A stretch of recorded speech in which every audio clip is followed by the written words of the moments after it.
剪掉虾腔、虾脚，开背去虾线。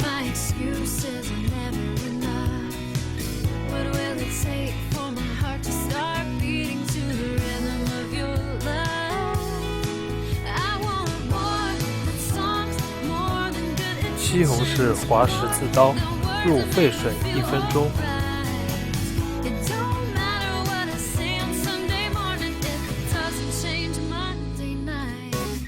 捞出过凉水，去皮切丁备用。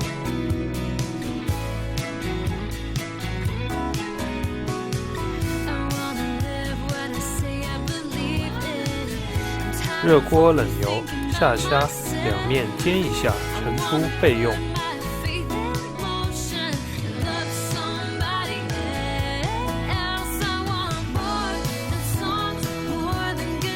热锅冷油，下入葱姜蒜末爆香，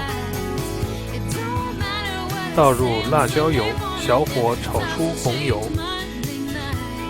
将西红柿丁倒入锅中炒软，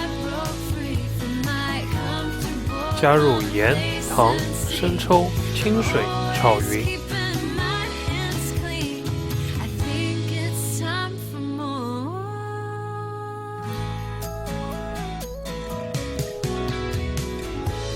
倒入虾，中火关盖焖3分钟。